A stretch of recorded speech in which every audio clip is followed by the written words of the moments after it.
Hello everyone and welcome to Flesh and Block. This is Alvaro and I'm here with Carlos Carrero. Hello. Carlos, who just won Battle Hard in Barcelona last weekend, and we wanted to expand a little bit on his tournament, his profile, his career as a TCG player, and see his deck list and how he performed. Carlos, or should I say Jarlos, how are you doing? Thank you, Alvaro. Thank you, Alvaro. So I'm started playing Fab in Tales of Aria. I started playing here in Madrid. I live in Madrid. I'm from the north of Spain, from a region called La Rioja, which is famous for the wine and wineries. And I have two kids, but right now I'm living in Madrid. So back then in the Tales of Aria meta, I was playing OG Prism. Uh, and I was able to took her to a second place in the first Battle Harden in Madrid back in 2022, I think. Yeah. Then when Prism got to LL, I started playing Icelander. I normally want like decks that interact somehow with the opponent and playing that phase of the game. And after Icelander move on, I try other decks such as Defensive Dash, which I played in the Worlds Barcelona 2023, where I was one win short for top 8. I finished in the 22nd place. And recently, I've been playing more defensive decks, Riptide last year, in the top 4 of our nationals, and most recently, Jarl, that we'll be talking today. How do you feel about the Jarlos nickname? Are you embracing it, or is it just a pretty thing? Oh, I think it's funny when I saw that nickname in the chat of the stream. I I laugh a bit. Why did you take Jarl to Barcelona? Why? What was your thought process? Well, I think it was a great meta call for this type of deck. After seeing the top heroes in the previous week in Memphis, with only really an auto loss to Enigma, the rest of the matchups, I feel that you have a lot of tools in the card pool to tailor make your build to the needs that you need. You have the ice disruption, you have equipment destruction, you can have the power cards, no, the some of the two best plays, no, in the game with Felin with 2 cards and or Oakenall Fuse. So at the end, power was there. It was about building something that was ready to face the threats of this metagame, dominated by some of the aggro list of Viserai, Syndras, and so on. You said that you didn't want to face Enigma. I guess you didn't expect there to be many of them, and it turned out there weren't. There were only three, I believe. Um, Yeah, yeah. I tried to dodge them, and I was not any plan to play against them. So it was a you, gem thing to avoid being paired against them. yeah, you said that Jarl had a lot of tools, and it's true. It has a huge card pool with the elemental cards, the earth cards, the ice cards, and of course the guardian and generics. But you chose to play with Count Your Blessings and Mm. more of a deck more standard towards defense. Um, why is that? Well, as a general rule, I prefer grindy games than aggro mirrors or solving in a few turns. So with that in mind, I think that when you play the longer game, you are giving more opportunities to your opponent to not play perfectly and gain edges. No, if game plans and right strategy is not follow. Uh, but when I first started testing Jarl, I started in my list with Pummels, Frostfangs, Icequakes, Winter's Bites, and in the blues, Glacial Footsteps, Blue Staunches, Autumn's Touch, and and with that kind of list, it was not that consistent. Win rates were not great, so I started cutting the red 2 blocks. made the list a bit more defensive. Then Nu was a problem, so I started removing the problematic blues like Blue Staunch, Autumn Stats, and Glacial that Nu players were throwing, winning me with my own cards. And at the same time, I saw that Pablo Pintor in his Patreon also shared several Jarl builds, and one of them was Fatigue with Count Your Blessings. So there was a convergence of opinion that maybe the good type of build of Jarl at this point is with Count Your Blessing that can give you more consistency. Because at the end, what I was facing with when playing Frostfang, Pummels, etc., was that sometimes you high roll and you can take games, but there are other games that things don't line up, and then you need to block. You have a full red hand, a full or even if things line up and you are able to come and pummel and some strong turns. Later, when you have tempo, you draw 4 blues and you do nothing. So it's a risky. It was far less consistent that this build, which in my opinion is you still have the powerhouses of Oakenall and Felin to gain this value plays, but at the same time you have things to rely to play more grainy games without needing to block with blocks. Yeah. Yeah. Also, there's one thing I wanted to comment on.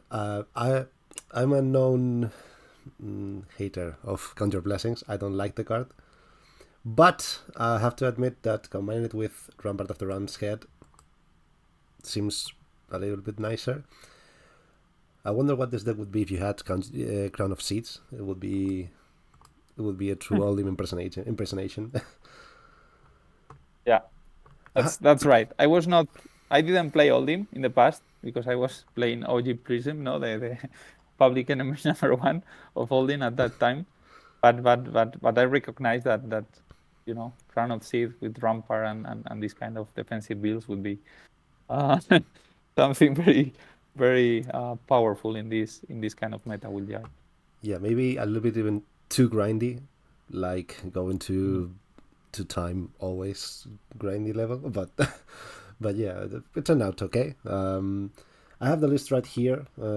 Everyone can see it now. The equipment suit for the core, let's say, Crown of Providence, Tunic, Gauntlets of Boreal Domain, Quick Touch Flexors, Titan's Fist, and Rampart of the Ram's Head.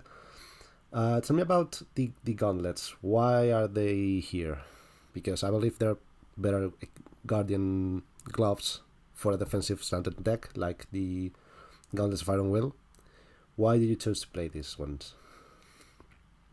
Well, before the gauntlets, the other 3 pieces are the best, the 3 best generics, in their place, the Tunic, the old, Crown of Providence, and the new boots, are the 3 generics that even if those are generic, I think are the best for this thing. And the gauntlets, I found them amazing, given that I'm playing 3 Mangles and 3 Unforgiven. I think it's the name of the card. They have the 4 block. I think that if you playing around those cards, the gauntlets are very useful. I normally try to start the games trying to play a crumble early, so I can enable the Unforgiven. I don't know the name of the card. Let me check. The 4 block. It's Unforgetting, Unforgiving. Yeah, the 4 block. Yeah. So I try to play a crumble. My strategy in the games is normally trying to play a crumble early, even if it's not seen as a high value play with 1 card, because you just put a -1 in a counter. Being able to enable all your 4 blocks to search you a Mangle for free, and when you are having another blue and a Tunic counter to send this very high valuable play, or even if you have 2 blues and one of them is ice or earth, it is even higher value, or both. It's the dream. So at the end, if you are able to enable those plays, I'm feeling that those gauntlets are key. Also, playing early a crumble can enable you to follow up with a CNC dominated, for example, that it's something that adds some points there. Also, it is an earth card that is going early to your discard pile, so for early decompose can be also helpful. So at the end, I found this play pattern where normally you see the hand and you try to play, the value math play, you wouldn't play the crumble, you would try other things, but I prioritize that in the early turns just to enable the rest of the deck to All function. right. I was just asking because I have also here the core of the deck, the cards that I believe you bring to every matchup, and Mangle isn't among them. That's why I wondered if it was really a key part of the deck in some matchups, and which matchups were them, and what equipment did you target? Yeah, normally, for example, the one that is the matchups that are more interesting for this are obviously for Syndra. If you destroy their flick knives early, it's you are saving a ton of life there. Yeah. Then also for Nu, when in the new matchup you blow up the headpiece, then you can fatigue them more easily than if not. Then in all the matchups you can target, for example, in grinding matchups, in the Guardian Mirror or in the Ira mirror matchup, you can target the Tunic. No, Yeah. so you take the Tunic early. They cannot now sledge you. No, the Guardian send you a sledge with a blue and a Tunic, and you can. So you can edge there. So I think in every matchup you can find things that to blow up. So I think that's why even if it's here in the cyber, I think I include them in most of the matchups. There is, for example, in second round I play. Well, in first round I play against us. Later we will see the game. No, but in the game one versus Zen, I was able to blow up. I don't remember if it was the crown or force him to use it early, because if not, I was gonna blow it up. In the second round against Florian, I blow up the grasp of the Arc-Knight early also. So I disable part of their plan of stacking runes in the late game. So at the end, I feeling that the heroes in Flesh and Blood are built with some key equipments in mind. So if you are able to disrupt those pieces in a grindy game that is going long, the accumulated value that you can get on with those cards is amazing. Fair enough. All right. So here we have the core, the cards that, as we said, you include in every game. You have the powerhouses that you've mentioned: Old, Feeling of the Crown, Gun and Conquer, Count Your Blessings. Although I believe you didn't play Count Your Blessings in every matchup. And then you are right. For me, there are three configurations of weapon. So you can have Titan Fist plus Rampart, and in that case, you normally play Count Your Blessings with your Rampart for a clean block plus Count Your Blessings. Then you can play Titan Fist plus Stalagmite, for example, against Syndra. And in that case, you remove the Count Your Blessings. So you side out Count Your Blessings because you normally don't have time to play them, and they are throwing all the cards in their hand to you every round. So you don't have time to play them. So I prefer to have 3 blocks in hand. And also Stalagmite is you are shutting 2 power turns from them. Yeah. So Count Your Blessings out in that case. And the third configuration is with Sledge. With a Sledge, normally you play them after either you pitch 2 blues to attack with your weapon, a Sledge for 6, and then you play Count Your Blessings, or normally you use Tunic plus a blue to play a Sledge. Another uses of Tunic is, for example, CNC, Threatening Pummel, and then Count Your Blessings, or even double Count Your Blessings, no, with Tunic. Nice. And as I said, then you have the blues. You don't have any blue attack action cards besides Fruits of the Forest, which is only a sideboard card. So you don't give new cards to attack you with. That's a great call, especially when you have things like Terrasander, which would be nasty against you, play it for free, and then followed by a via glacial footsteps for 9 dominate. That would be rough.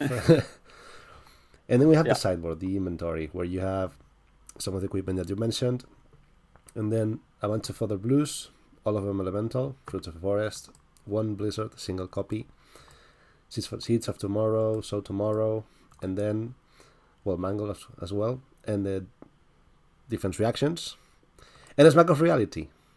Talk us about that one. Yeah, Smack of Reality is really to disrupt OTK Viserai combo. Normally, if you are playing against Viserai, you don't attack him and he's trying to stack. At some point he can break, no, because he's playing maybe he's full of attacks or with some of the defense reactions that generate runes, etc. So without attacking them, they cannot unbreak their hand. But you can cycle your hand because you have the gauntlets that let you pitch. So in addition to let you pitch, you can also play and start doing other kind of plays like playing crumbles, frozen to death to destroy their equipment, playing the Count Your Blessings to keep several copies in your discard pile to have impactful 5th or 6th copy. So with all that, you are able to cycle and to put in your arsenal the copy you have of a Smack of Reality. Once you have the copy of a Smack of Reality, you keep cycling until you find the Towering Titan, and then when you have 4 blues, you play it, and then you ask the Viserai player, do you want to attack me or not? If they attack you, they broke the thing, and then you get what you want. If they don't attack you, then you set back a Smack of Reality, which you can always send because even if you draw 4 reds plus the tunic that you have not been using the whole game, it's the fight. So at the end, I think it's a solid play to break that. I'm considering even cutting a Smack of Reality because sometimes when you play Towering Titan, you know, the best play the Viserai can do is attack you. So you can, at some point, you can bluff. No, you play Towering Titan, you have 3 copies, so you can play the first one even if you don't have a Smack of Reality yet, just to see how they do. If they don't attack you, perfect. You do the same with the second copy. They don't attack you, great. When you play the third one, they may think it's also a bluff. So if you smack with it, it can even be a bigger impact. But that's the play I was considering for Swiss. For Top Cat, given they changed the tiebreaker rules, normally if there is a deadlock in a game, the winner is the player with the highest life. So given that we have Count Your Blessing, my idea if they break in the Top Cat is just to pay 1 Count Your Blessing and start passing. And if they do the same, you call the judge and you say, look, there is a deadlock. Either they attack me or I win, right? So that's the alternative path there to victory. I remember during one of the stream games of yours that you pitched a Towering Titan, and one of the commentators was like, "Is that a Towering Titan?" And I was like, "Yep, there it is, a Towering Titan." And the reasoning behind it is is very nice. Although you should have not have said that you were cutting a Smack of Reality, because now people will know that you're bluffing.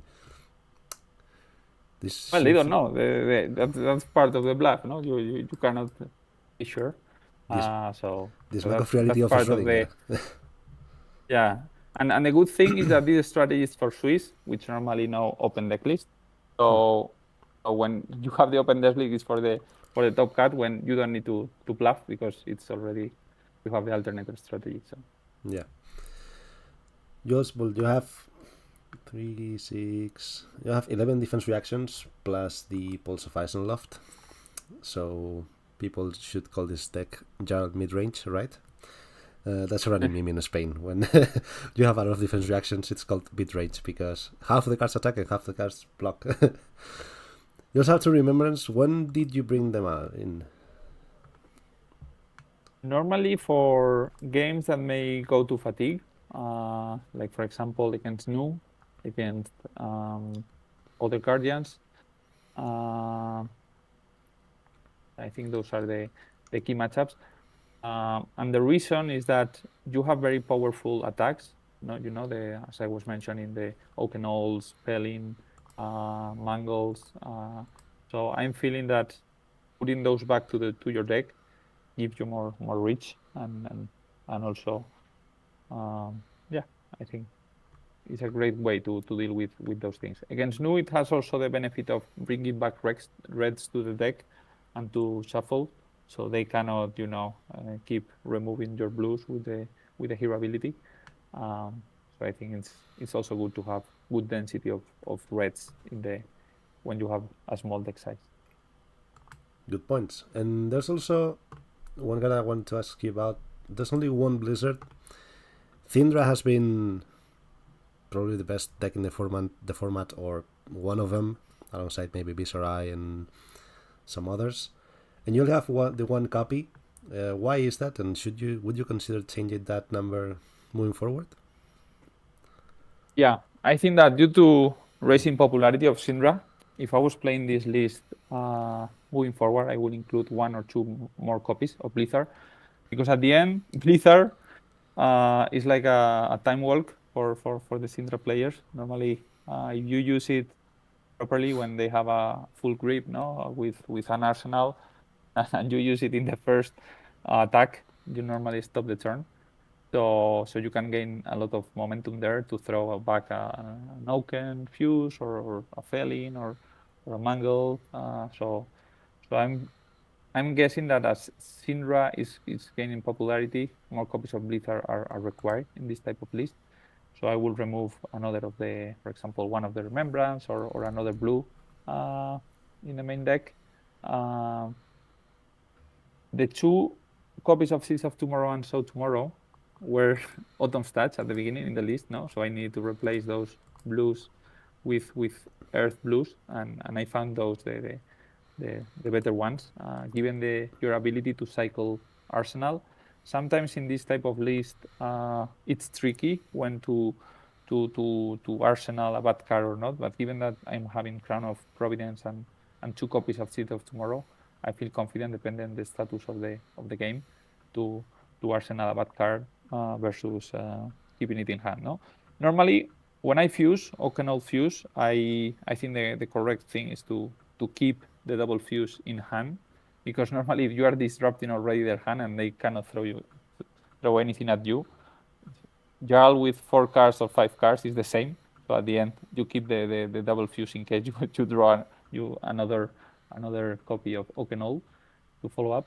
But except in those cases, even in that case, sometimes it may be corrected to arsenal. For example, if you don't have extra copies of Oakenol in the deck, and you still have Seeds of Tomorrow, then in your first cycle, so you are putting this blue there to give you additional value in the future when you play the Seeds of Tomorrow.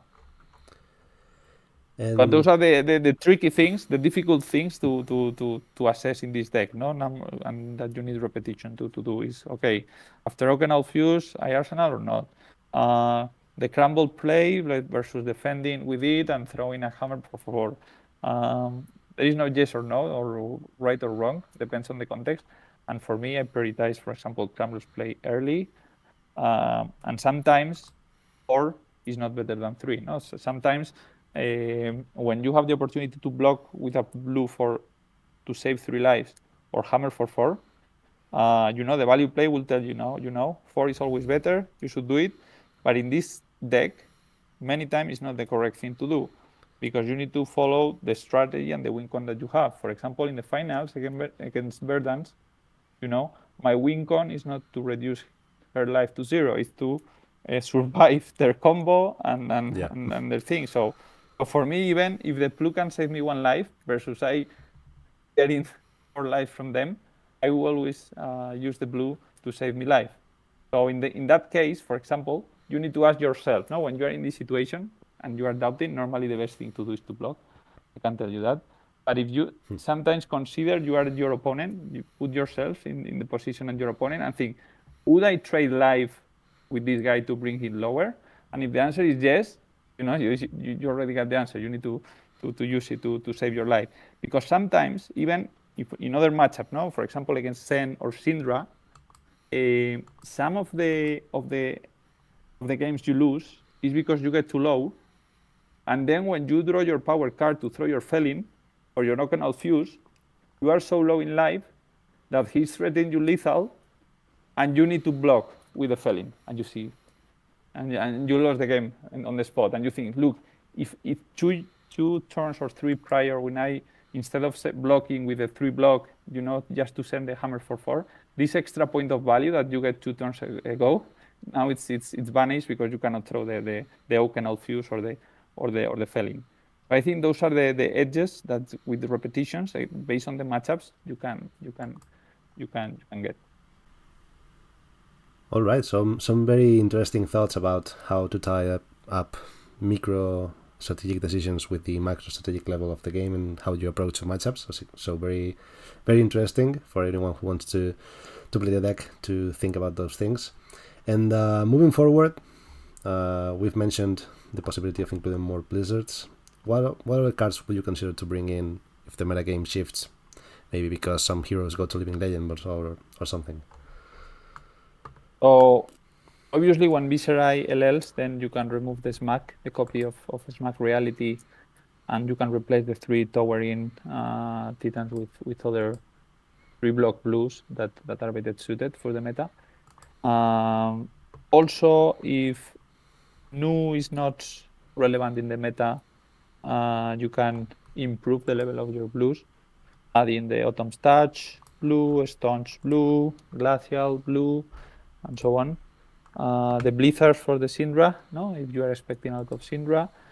Then if you are expecting the increase in the number of wizards, in Kano and Verdance, you can add AB3. I would add a Lantern of AB to complement the Titan in those matchups. And then, yeah, I think those are the key pieces. Then there is obviously strong auras that, depending on the meta, can be relevant to tutor with your imposing visage, such as 1 copy of Hypothermia that may be relevant depending on the meta, or channel the Bleak Expanse also to be tutor. But as of now, I'm keeping them out of the list because I want 3 blocks and those block 2, so it can be a bit clunky for the matchups that you don't need their effect. And also a consideration in the aggressive side is to include 1 or 2 copies of Plowunder to improve the Arsenal Disruption. In this copy, it's not very heavy on Earth, so I'm feeling that you don't need those. You have Command and Conquer, so don't need for those. But in future lists with more Earth, that's something that you can consider. So you have Command and Conquer, but you don't have Command and Compost. Shame. Okay. But fair. Before we move on from the list to the matchups of the tournament, I wanted you to tell me something about Truce and the origin story of that card. Actually, it was not in the list the week before the Battle Hardened, but in the Discord group and chat that we have in our internal team in Antunic, there was somebody called Jesus that is a main guardian since he started playing the game, and he told me, why you are not including 1 copy of Truce, given that you can, it's a good early turn 0 play, and you can also have the imposing thing to search for it in your game plans that are more not about killing your opponent but to survive. So I found it interesting, and I included 1 copy. And at the end, it was helpful in the tournament. In all my 3 games in the stream, in round 5 and in the semifinals and in the final, I played Truce the 3 games. So you can see that there is a way to play it. In the rest of the games in the tournament that are not the stream, I was not able to play because we're more aggro based, and I didn't draw that in turn 0. But it's having this possibility without giving you a deck construction and a deck constraint or anything, given that it's a blue block 3, it's fine. So I was happy with the inclusion. Yeah, shout out to Jesus for suggesting it, and to you for playing it every time you were on stream, so he was feeling even happier with your victory. So moving to the tournament itself, we have here a rudimentary overview of the matchups. Round one against Mario Donoso with Zen. Well, people can see it. I'm not going to go over all of them. What do you want to tell us about the tournament itself? Well, round one against Zen. Against Zen, normally you want to, as the overall strategy is to keep your life high to avoid their end game with several cosmic awakenings back to back. And I achieved that. He played the 3 copies of Cosmic Awakening in the last turns of the game, and I survived at 5 life. So I'm feeling that the key in this matchup is to avoid trading life. No, as I was mentioning before, saving 3 life instead of sending hammer or things like that in early game can help you stay out of reach of their end game. If you trade life, then you gamble at the end. You gamble with them. If you are both low life, it's either you have the tempo and you draw the Felin or the Okanol, and then you smash him, or he draw the Cosmic, and then it depends. It's out of your hand. I am feeling that was out of my hand, so I tried. My strategy there was to keep lives high, and I was lucky in the early game when I was able to play an early crumble. I think turn 0. Then in the second turn, using the block 4, I tutored a mangle and I dominated it with a double fuse card with the arm. So it was 10 dominate. So he couldn't defend it properly, and in another mangle not fuse, he needed to block with 2 the combo red attack that gives +3 to the next crouching tiger. What's the name? Chase the tail. Yeah. That's that one. So blocking with 2 copies, he will able to recover 1 with the chi card that gets you 1 card from the discard. But at the end, instead of need to defend against 4 copies, I need only to defend against 2 copies because 2 were used to block. So those edges, I think that at the end give me enough life together with the Count Your Blessings and the Rampart to stay high life. Also, there is one tech that you precisely give me the day before the tournament. You told me to include in this matchup the staunches, the red staunch. I normally took them out because normally against Ninja, if he's throwing attacks of not very high power strength, normally you are feeling you are wasting value playing a staunch and defend for 7. But they lined up really well with the chain enders because normally Zen needs to use the tutor and you have a clear view on what's their tune gonna look like and what's the chain ender, so you can save the staunch for them. And also one was used, I think, everything for a Cosmic Awakening. So having this reach of with 1 blue and 1 staunch covering 8 points, 7 from the staunch and 1 from the Rampart, was also clutch. So thank you for the advice in this piece. You're welcome. Next against Florian, how did it go?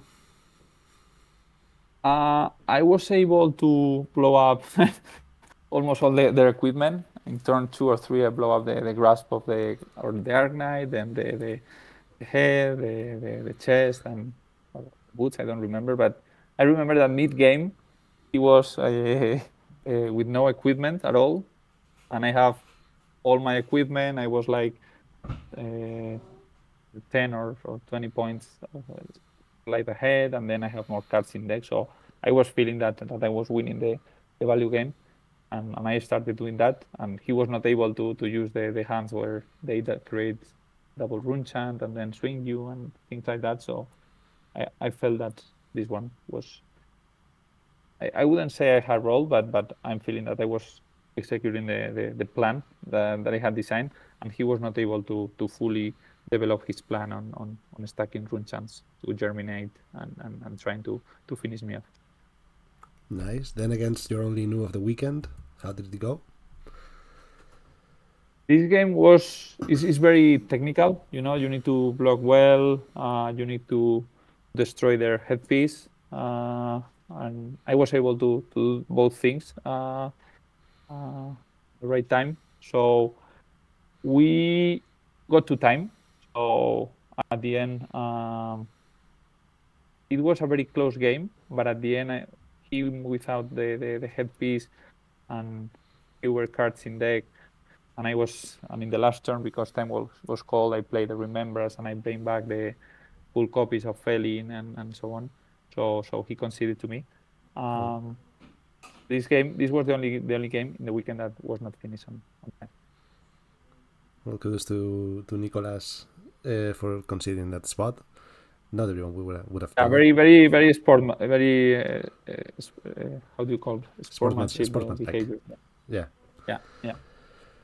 Then the first of your two Syndras against Free, one of the Sunflower Samurai. Warning for Free. Yeah, this is a game that normally you say out the count your blessings, you play your stalagmite, and you have 3 cards to get out of jail. No, the two stalagmite blocks and the blizzard. So those 3 terms decide how do you do in those matchups. No, if you are not able to disrupt those 3 turns, and I'm feeling that you are already losing. If you are able to align those turns with big turns of him and shutting those down, and at the same time, you coming back with a command, because normally how I try to time the stalagmite is when I have a strong punching hand to attack them the following turn. For example, if they are avoiding to use the arsenal because they are playing all the cards in their hand, when I use the stalagmite or the blizzard, they need to arsenal, and then I play the command or I play the disruptive elements. So I put them in the back foot there. So I'm feeling that I was able to achieve that in a good way. Also, I'm feeling that getting the -1 in the gloves early, it's key, because then all your mangles, are mass blocks. All your unforgiveness are also 7 value plays, that you block 4 and then look for the mangle. And then in this matchup, since you don't have Conjure Blessing or Rampart, the tunic is only used to play mangle with a single blue.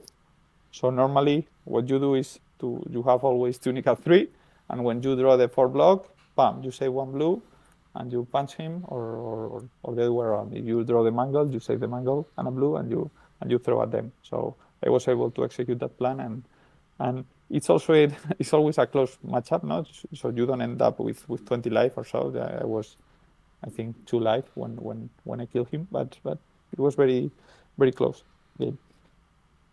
All right, nice idea to approach the matchup. The stalagmite use seems very. It's tricky. Very well thought. It's tricky when to use it. Yeah. Then you had 3 It's tricky when to use the. Sorry.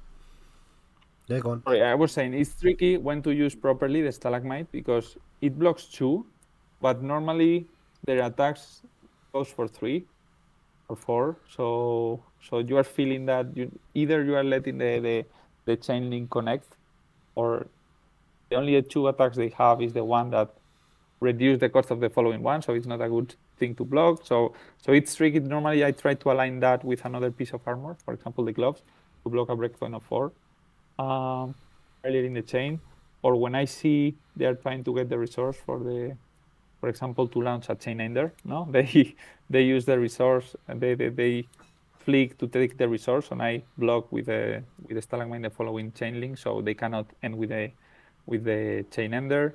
They need to arsenal it, and then you smash with CNC to take it out, right? And they waste the 1 counter on their chest. Nice. Then you had 3 Viserais in a row. Were they of the same kind, or were they very different builds? You won 2 of them. The first one was streamed. It was not the most exciting game to watch on stream, to be honest, but there it is if people want to see it in Favoratorium. How was that matchup? How were those 3 matchups? So the first and the third, the rounds 5 and 7 were pretty similar. So they were trying to punch, and I was able to block very efficiently, and then playing with my life, going down below their life, and then I use Count Your Blessings, and then I heal back, and then it's back and forth. I think that you are pretty favored with that. In the round I lost with David Jose, our Spanish national champion, he was able to stack a lot of auras in the first turns of the game. I think he had 5, something like this, and he did a monstrous murder Moderate turn, murder tide turn, and I was, I think, below 20 life already after that turn, after blocking with everything. So then he started to try to set up again, to rebuild, to find a second powerful turn. So I had 2 or 3 turns there to gain back my life with the Count Your Blessings, but I didn't draw any of them.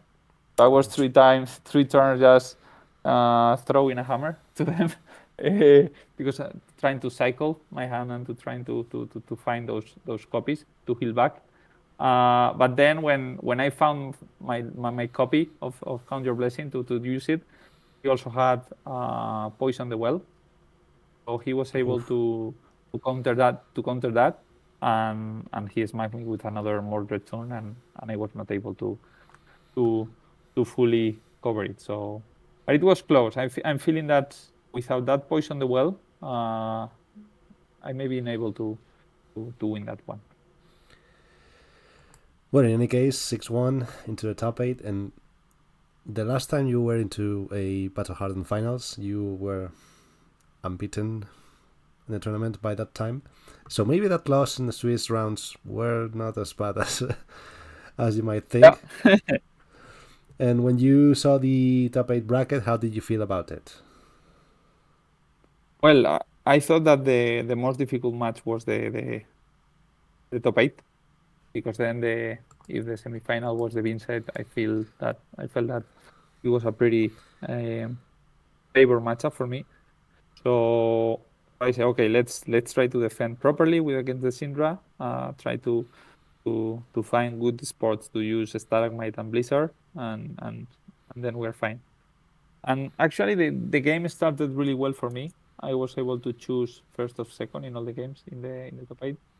And in this case, I was able to start with a Crumble to put a -1, and then Flick Knives, destroy Flick Knives in turn 2 or 3 with a Frozen to Death. So there was not much value from Flick Knives from their side the whole game. No dagger shenanigans. And it's still, we were in the end game, we were 1-1 in live. Oof. And I was throwing Titan Fist. He blocked with 2 cards, and he sent me two attacks, and I blocked with 2 cards, and then Titan Fist, 2 cards, etc. This pattern. I was able to find an Okenol. So with a blue, I sent 7. So then I took 3 cards from him. So he only can throw me back one attack, a block, and then I have the how do you call the one that dominates? The Terrasander. I was able to Terrasander Hammer for 5 dominate. So I closed the game that way. But it was a very, very, very interesting game, very close one. And I think that there was really, I think I was lucky at the end, because one turn he bricked, so he was not able to push over a breakpoint that making me keep 1 card, and with that I was able to threaten Titan Fist 4, and then I think I was lucky in the end. It's unfortunate that that game that wasn't streamed, because it sounds like a very fun back and forth. The one that was streamed was the semi-final against Pinset. After that game, I thought, look, I need to bring at least 1 more copy of Blizzard, because I think that's a, with that piece, with 1 additional turn of Time Walk, it will be much easier. Given that I have also broken the Flick Knives in the second turn, imagine this game with Flick Knives in the board. Well, to win a tournament, you have to be good. You have to be good with your deck, and you also need some luck sometimes. So, I guess that was your lucky point at the tournament. Yeah. Then top 4 semifinals against Pinset. Not much to say about that matchup, I believe. Yeah, it's in stream. You just block everything. You don't leak, and you win.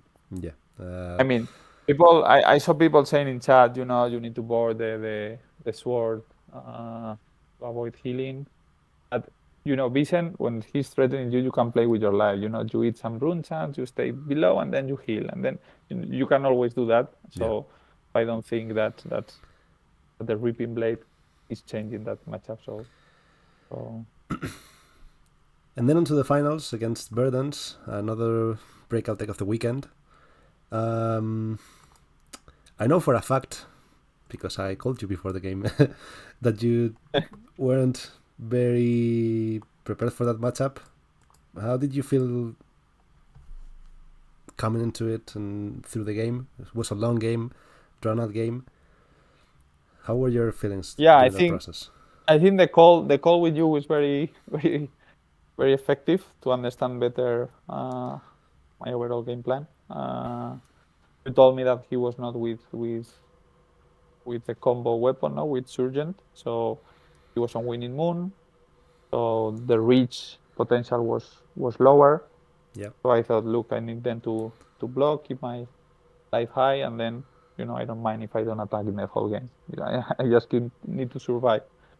So that was my whole plan. I tried to prevent all the incoming damage, either paying for AB or blocking.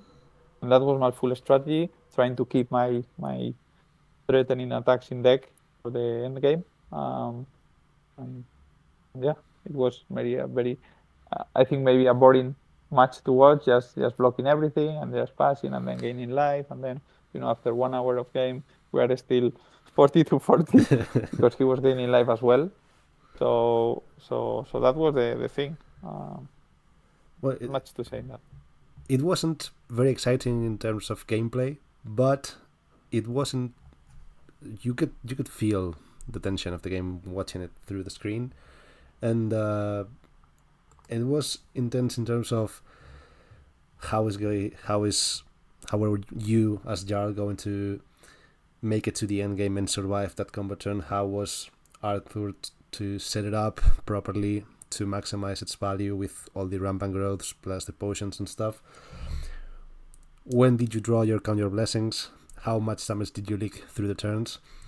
So it was a very fun game to watch. Unfortunately, I believe the VOD isn't complete because the stream was over 12 hours and YouTube cuts it at 12 hours. So it's unfortunate for the ones who didn't watch it. But it was an interesting game, an exciting game. I remember you pitching twice, Sing Below alongside Command and Conquer during the early turns, and in the late game when I saw you pitch a Sing Below, I was in my room and I screamed Command and Conquer, and there it was, and that was the nail in the coffin after you destroyed the tunic, and he destroyed his own Plum of Evergrowth. The reach was right about the life you were at the moment. If you decided to combo and you had a low count of blues in hand, you probably would be dead. If you had a lot of blues, maybe you would survive, or if you had Conjure Blessings. But the Command and Conquer was the nail in the coffin. So yeah, very, very good game. Very interesting game between two players. We had a Pro Tour champion and you, who are also a very good player. And yeah, very, very exciting game. And well, congratulations on the run, Carlos. Yeah, thank you. What are your next steps? Are you planning on going to London, or are you still negotiating it, or? Yeah, I have plans with my family in those dates, since it's the weekend before Easter, so to take the full week with my kids and my wife. But after winning Barcelona, I told my wife, well, maybe maybe we can go to London in Easter instead. So I'm still negotiating. I'm trying to see if that's a possibility before the expiration date. I would need to confirm before, I think it's March 25th or something like that. So I still be negotiating until then to see if it's possible to go. I would like to go, but sometimes family comes first, and in this case, I also couldn't be in the World Championship in Osaka last year, even if I was qualified through the top 4 in the nationals. But at the end, when you have 2 kids, etc., going for a week or 10 days to so far away just to play cards is. Uh, I would have loved to have found this game when I was 20 years ago back in the university when I have done a lot of time to play. So I have envy of such young players we have in this game, such Brody, such other young players playing around. But that you need to take the opportunities life give you whenever they come. And I was discovering this game when I'm an adult, so I now I can travel to events more comfortable than when I was a student. But also I have other constraints with my adult life, with work, with family, and sometimes I cannot play all the tournaments I would like to. Well, I hope that winning and having that cash money in the back and the gorgeous Mask of an Eagle foil makes it easier to negotiate that process, and hope to see you kicking it in London. But if you cannot make it, I'm sure you will be at our nationals, where you're a mainstay of the top tables, and hopefully at Worlds this year as well. And yeah, congratulations again, Carlos. Very, very nice tournament. Very good list for the tournament specifically, but in general as well. I think it's a deck that could be a force in the metagame, especially when Viserai goes out and you have more space to dedicate to other matchups, like with Yesmac and Tower Intelligent package. And thank you for being here with us today. For those who don't know, Carlos has his own YouTube channel. He's not very active, but you could see him once and again making 3-0 drafts where he's a master. When can you expect to upload again, Carlos? No, you don't have to answer that. I had not much time in last year to keep the channel updated and keep doing videos about draft strategy and drafts. But if you want to see all videos, it's in the channel is called Fablemos, like my Twitter account. But yeah, maybe if I'm able to go to London, I will need to start prepping on the Hunters draft, and in that case, if I need to prepare that, I for sure will post some videos with some key insights on drafting the Hunter.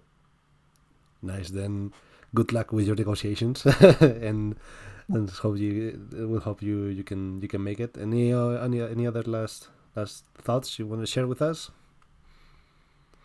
I think it was pretty complete interview. Thank you, Ambara, for sharing this time.